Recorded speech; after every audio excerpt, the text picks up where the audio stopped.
Standing કમિટીની બેઠક મળી હતી. આ બેઠકમાં દિવાળી પર શહેરની રોશનીથી શણગારવામાં આવશે તે પ્રકારનો નિર્ણય કરવામાં આવ્યો છે. નવેમ્બર માસમાં વિવિધ કાર્યક્રમો યોજાશે, જેમાં ફૂડ ફેસ્ટિવલ, બુક ફેર અને સ્ટાર્ટઅપ ફેસ્ટિવલ યોજાશે. રિવરફ્રન્ટ ખાતે આ કાર્યક્રમો યોજાવાના છે. સાથે શહેરની વર્ષો જૂની ડ્રેનેજ લાઇન રિહેબ કરવામાં આવશે. જૂની ડ્રેનેજ લાઇન રિહેબ કરવામાં આવશે તે પ્રકારની વાત કરવામાં આવી રહી છે. અમદાવાદના પિરાણાનો એક વાયરલ વિડીયો સામે આવ્યો છે, જેમાં સ્ટેન્ડિંગ કમિટીના ચેરમેને તપાસના આદેશ આપ્યા છે. ગેરકાયદેસર ચાલતા કારખાના સામે પગલાં લેવા માટે માંગ કરવામાં આવી છે. કેમિકલ પાણીની સુનામી આવી હોય તે પ્રકારના દ્રશ્યો સામે આવ્યા છે. આ સમગ્ર મામલે ખૂબ જ ગંભીર ચર્ચા આજે અમદાવાદના સ્ટેન્ડિંગ કમિટીની બેઠકમાં થઈ હતી. ત્યારે આ મામલે શું કહી રહ્યા છે સ્ટેન્ડિંગ કમિટીના ચેરમેન દેવાંગ દાણી, તેમને કહ્યું થયેલું છે પાણીના રિલેટેડ છે. આ પાણી છે એનું સેમ્પલ લઈને એની તપાસ કરવામાં આવશે. જો ફેક્ટરીના હશે તો ચોક્કસ તેને સીલિંગ પ્રક્રિયા, ઘણીવાર સીલિંગ પ્રક્રિયા ત્યાં આગળ કરેલી છે, પરંતુ રાત્રિના સમય દરમિયાન આ પાણી છોડવામાં આવતું હોય તો ચોક્કસ તેનો નાઇટ બરાબર રાઉન્ડ પણ ગોઠવવામાં આવશે અને એ પાણી બહાર ના નીકળે, કેમિકલ વાળું કે કોઈ પણ પ્રકારનું પાણી બહાર ના આવે તે માટેના એક્શન મહાનગરપાલિકા દ્વારા લેવામાં આવશે. કેટલો લાભ મળશે અને અમદાવાદમાં કેટલા હોલ છે જેથી અમદાવાદીને લાભ મળી શકે? દસકોઈ વિધાનસભાના કઠવાડા એટલે નિકોલ વોર્ડ અંતર્ગત ત્યાં આગળ અમદાવાદનો સૌથી મોટામાં મોટો ઓડિટોરિયમ, જેની કેપેસિટી 1052 વ્યક્તિ ઓડિટોરિયમમાં બેસી શકે એટલો ઓડિટોરિયમ તૈયાર કરવામાં આવ્યો છે. લગભગ 33 કરોડના ખર્ચે આ ઓડિટોરિયમ તૈયાર કરવામાં આવ્યું છે અને અમદાવાદનો સૌથી મોટામાં મોટો હોલ છે.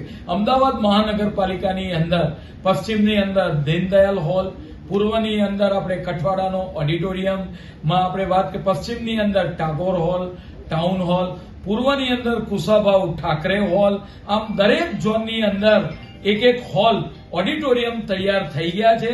પૂર્વની અંદર જે ઓડિટોરિયમ તૈયાર કરવામાં આવ્યો તેની સાથે 450 વ્યક્તિનો પ્રસંગ થઈ શકે પૂર્વ વિસ્તારના લોકોનો એવો એસી બેન્કેટ હોલ અને આપણે એક વાત કરીએ કે મલ્ટીપર્પઝ હોલ જેની અંદર 500 વ્યક્તિઓ બેસી શકે એવો મલ્ટીપર્પઝ હોલ પણ આપણે વાત કરીએ કે આ તૈયાર કરવામાં આવ્યો છે.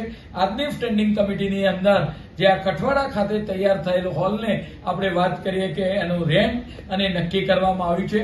ટૂંક જ સમયમાં એએમસીની પોર્ટલ ઉપર આ જે હોલ છે એના રેન્ટ અને ચડાવી દેવામાં આવશે અને ત્યારબાદ આપણે વાત કરીએ કે પબ્લિક, ત્યાંની જે જનતા છે એ આનો ઉપયોગ કરી શકશે.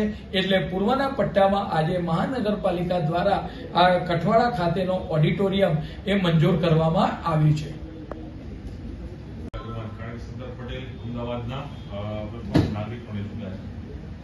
આયર્ન મેન, લોખંડી પુરુષ અને સરદાર વલ્લભભાઈ પટેલ અમદાવાદ મહાનગરપાલિકાના પ્રથમ મેયર હતા. તદ ઉપરાંત આપણે વાત કરીએ કે ભારત સરકારના ગૃહમંત્રી કે 542 રજવાડાઓને એકત્ર કરી અખંડ ભારતનું નિર્માણ કર્યું. જ્યારે સરદાર વલ્લભભાઈ પટેલની 150મી જન્મ જયંતિ ભવ્ય રીતે ઉજવવામાં આવે તે માટે સરદાર સાહેબ મેયર બન્યા ત્યારે જે બિલ્ડિંગમાં બેસતા હતા એ બિલ્ડિંગનું રિનોવેશન, તદ ઉપરાંત એ સભાખંડ અને આખું બિલ્ડિંગ એને આપણે રિપેરિંગ કરવામાં આવશે, કલર કામ, તદ ઉપરાંત એને રોશનીથી પણ શણગારવામાં આવશે. તદ ઉપરાંત દરેક ઝોનની અંદર સરદાર સાહેબના સાંસ્કૃતિક કાર્યક્રમો 31 ઓક્ટોબરના રોજ ઝોન દીઠ 2 સાંસ્કૃતિક કાર્યક્રમો એ પણ 48 વોર્ડોની અંદર કરવામાં આવશે. તદ ઉપરાંત બાળકોની અંદર સરદાર વલ્લભભાઈ પટેલ એમને જે કરેલા કર્મો છે આજે પણ આપણા વાત કરીએ કે કંઠે આપણે યાદ કરતા હોય છે. સરદાર વલ્લભભાઈ પટેલના જ કારણે અખંડ ભારતનું જે નિર્માણ થયું, 542 રજવાડા એકત્ર કર્યા, એના માટે બાળકોની અંદર એ વક્તૃત્વ સ્પર્ધા હોય, ચિત્રલેખા સ્પર્ધા હોય કે એના ચિત્રો રજૂ કરે, તદ ઉપરાંત એના અંગેની ક્વિઝ હોય સરદાર સાહેબ પરની, તો એ ક્વિઝ આ બધા જ કાર્યક્રમો આગામી સમયગાળા દરમિયાન સરદાર વલ્લભભાઈ પટેલની 150મી જ્યારે જન્મ જયંતિ આવતી હોય ત્યારે ભવ્ય રીતે ઉજવાય એ માટેના કામને પણ આજે મંજૂરી આપવામાં આવી છે.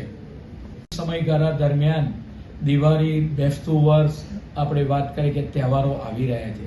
ત્યાર પછી લાભ પાંચમ પછી લગભગ 10 નવેમ્બરથી 20 નવેમ્બરની વચ્ચે અમદાવાદ મહાનગરપાલિકા દ્વારા વિવિધ ફેસ્ટિવલોનું જે આયોજન દર વર્ષે કરવામાં આવે છે એમ આ વખતે પણ આપણે વાત કરીએ કે નેશનલ બુક ફેર એટલે બુક ફેરનું આયોજન કે અમદાવાદની જનતા એ સાહિત્ય પ્રેમી જનતા છે, વાંચન પ્રેમી જનતા છે એક જ જગ્યાએથી એને તમામ પ્રકારનું સાહિત્ય, ધાર્મિક સાહિત્ય હોય, સાંસ્કૃતિક સાહિત્ય હોય, યુવાનો માટે રસના વિષયો હોય, મહિલાઓ માટેના કુકિંગના રિલેટેડ આપણે વાત કરીએ કે સાહિત્ય હોય, એના વર્ગો કરવામાં આવે.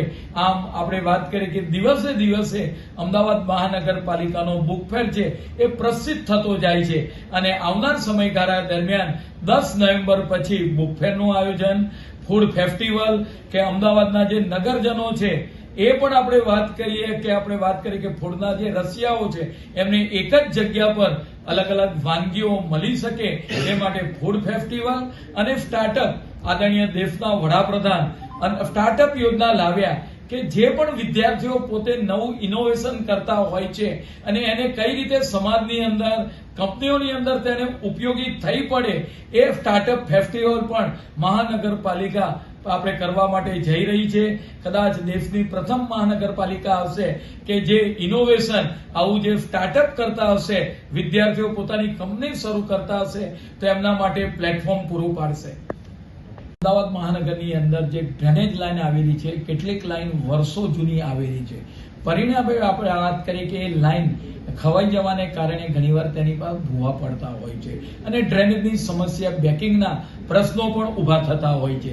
તો સર્વે કરીને આ તમામ જે ડ્રેનેજ લાઈન છે એને રિહેબ કરવામાં આવે તો તેનું આયુષ્ય 25 થી 30 વર્ષ જેટલું આયુષ્ય વધી જાય છે. એસજીયુ હાઈવે ઉપર સમગ્ર જે વર્ષો જૂની લાઈન છે એને સમગ્ર રિહેબ કરવામાં આવશે. વૈષ્ણવ દેવીથી શરૂ કરી આપણે વાત કરી કે સરખેજ સુધી એ ઉપરાંત સિટીમાં આવેલી જે મુખ્ય ડ્રેનેજ લાઈનો છે એનો પણ સર્વે કરી એને પણ રિહેબ કરવામાં આવે તો આ જે લાઈનો, જે વર્ષો જૂની લાઈનો હોય એને આગામી 20 થી 25 વર્ષ સુધી એક ટકાઉ મજબૂતી મળી જાય. કેટલા વિસ્તાર, કયા બ્રિજ અને કેટલો ખર્ચ?